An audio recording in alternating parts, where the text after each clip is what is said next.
tata cara badhe lumampah pangabekten temanten kalih marak suwan mangarsi wonten kula ngaturaken sembah bekti dumateng ibu nyuwun agunging samudra pangabsan sedaya kalepatan kula awit alit ngantos dewasa kathah damel bot repoting tiyang sempuh iya nduk tak ngapura anggenmu badhe lelembon wasten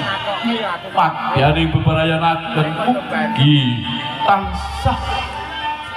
pikantuk rahmating Gusti ingkang Maha Kawasa.